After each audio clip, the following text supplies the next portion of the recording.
না খাবো কাটা পোনা, হোটেল যাবো দিবারাত্র সারতে খানা পিনা, কুমড়ো কচুর ঘ্যাঁট খাবো না খাবো কাটা পোনা, হোটেল যাবো দিবারাত্র সারতে খানা পিনা, কলকাতাতে থাকবো ছেড়ে 26 পরগনা। পাই যদি পাই পড়ে পাওয়া 16 আনা, পাই যদি পাই পড়ে পাওয়া 16 আনা।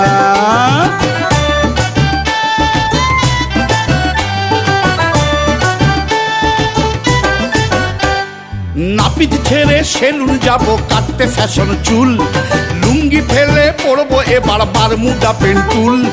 নাপিত ছেড়ে সেলুন বার্ষিক সাংস্কৃতিক অনুষ্ঠান তার আজকে শেষ দিনের শেষ যে অনুষ্ঠান আপনাদের সামনে মঞ্চস্থ হল বেহালা প্রাপ্ত জলের পরিবেশনায় একটি অত্যন্ত সুন্দর হাস্যরসাত্মক নাটক পড়ে পাওয়া 16 আনা।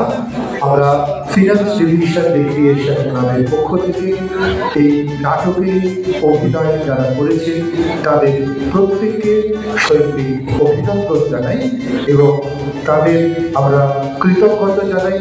বিশেষত চলচ্চিত্র অভিনেতা খরাজ মুখোপাধ্যায় এবং যারা তার সঙ্গে অভিনয় করেছেন সুপ্রিয় দত্ত সহ যারা অভিনয় করেছেন তাদের সকলকে আমরা ফিনান্স ডিভিশন রিক্রিয়েশন ক্লাবের পক্ষ থেকে আন্তরিকভাবে অভিনন্দন জানাই।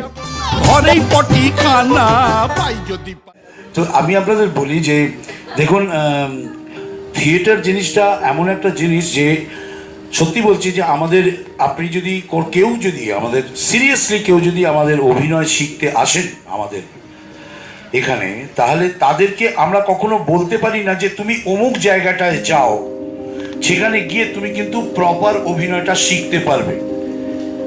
এই জিনিসটা আমি এইভাবে আপনাদেরকে বলছি যে থিয়েটার শেখার মতন বা মানে অভিনয় শেখার মতন সেরকম কোনো জায়গায় তো নেই। একবারে নমিনাল কয়েকটা জায়গার কথা বলছি, যেমন একটা মানে ন্যূনতম প্রচেষ্টা নেহেরু চিলড্রেন্স মিউজিয়াম লাইক এরকম কোনো বিরাট কোনো জায়গা কিন্তু নেই। রবীন্দ্রভারতী ইউনিভার্সিটিতে আমার ছেলে পড়েছে, এই ছেলে ওখানে গিয়ে পড়াশুনো করেছে, গ্র্যাজুয়েশন করেছে, নাটক নিয়েই পড়াশুনো করেছে এবং ফিরে এসে বলেছে যে প্রপারলি নাটক শেখা মানে পড়াশুনোটা হয়, নাটকের অভিনয় শেখাটা কিন্তু সেখানে হয় না বাবা। আমরা করি, সবই করি, তাহলে যে জিনিসটা করি ওটা আমরা গ্রুপ থিয়েটারও করতে পারি।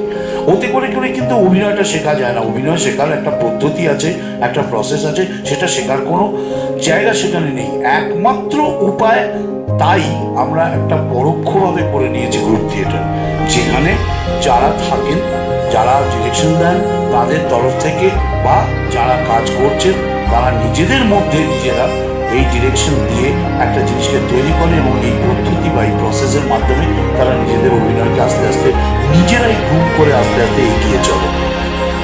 আর আমরা দেখেছি যখন প্রচুর মানুষ এরকম প্রচুর হিন্দি ছবি, বাংলা ছবি, নানান কিছু টাকার পর দেখে দূর এগুলোর মধ্যে কিছুই বিষয়বস্তু নেই, চল তাহলে আর কি করবো, চল একটা থিয়েটারই দেখি, এই বলে যখন থিয়েটার দেখতে আসেন অর্থাৎ বাকিগুলোতে বীতশ্রদ্ধ হয়ে, এবং তখন থিয়েটার দেখতে এসে তারা বোঝেন যে অনেক দিন আগে থেকে আমাদের থিয়েটার দেখা উচিত ছিল, আমরা ভুল করেছি, সময়টা নষ্ট করেছি। শুধু এই জিনিসটা যদি কেউ ফিল করেন তাহলেই আমরা বুঝতে পারি যে থিয়েটারের দর্শক আমরা ফিরে পাবো, আমরা নিশ্চয়ই আসবো। শুধু তাদেরকে নিয়ে আসতে হলে যে জিনিসটা দরকার সেটা হচ্ছে যে আমাদের একটা কন্ডিশন, একটা জায়গা রাখা উচিত যেখানে কিনা আমাদের শুধুমাত্র মেসেজ দিয়েই শেষ করে দিলে হবে না, কিছুটা বিনোদনের কথাটাও ভাবতে হবে। আমার কথাটা সম্পূর্ণ উল্টো, আমি বিনোদনটাই আগে ভেবেছি, পরে মেসেজের কথা ভেবেছি।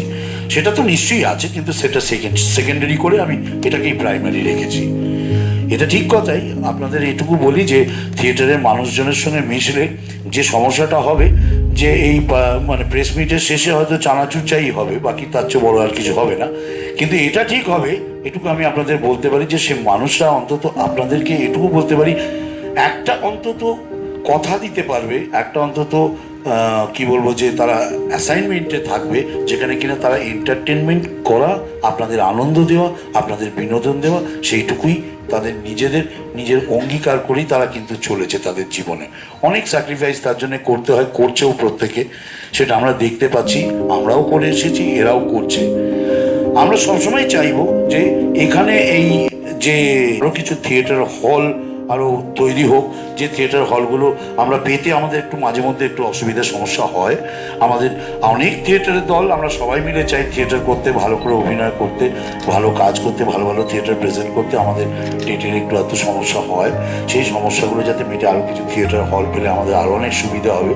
তবে আমাদের চেষ্টার ত্রুটি নেই, আমরা প্রাণপণ খেটে চলেছি আমাদের থিয়েটারের জন্য। এই মিউজিক করি এবং আমি এটাই করে থাকি।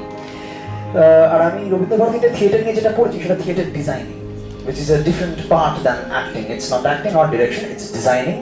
And অ্যারিস্টটলের মতে 6 নম্বর পয়েন্ট একটা থিয়েটারের 6টা রস থেকে 6 এলিমেন্টস, তার মধ্যে one of the element is music. এবং আমি তাই মিউজিকটা বাবা আমায় বললো তুই করবি। সত্যি কথা বলতে বাবা কিন্তু আমায় প্রচুর হেল্প করেছে এই জায়গাটায় দাঁড়িয়ে, কারণ আমি পাশ্চাত্য গান বাজনা নিয়ে অনেক বুঝি, আমি কতটা গ্রাম্য গান বাজনা বুঝি আমার নিজের গ্রাম বীরভূমে, আমাদের গ্রাম বীরভূমে, তাই একটা সুবিধা হয়েছে। কিন্তু বাবা না থাকলে এটা ইজি এতটা হতো না। সো আমি চেষ্টা করছি যতটা মাটির মতো রাখা যায়, কারণ যে জনারের নাটক হচ্ছে এটা একটা ডিফারেন্ট জনার, আপনারা দেখলে বুঝতে পারবেন, হয়তো এটা আমার বলা উচিত, এই জনারটা একটু different genre, it's not a regular theatre, একটু ডিফারেন্ট এই থিয়েটারটা চাই, হয়তো অনেকদিন পরে এরকম থিয়েটার দেখবেন আপনারা। তো আমি সেই কথাটা মাথায় রেখে একটু রুরাল স্টাইলের মিউজিকটা করেছি, আমার মনে হয় আপনাদের সবার ভালো লাগবে। ধন্যবাদ, থ্যাংক ইউ।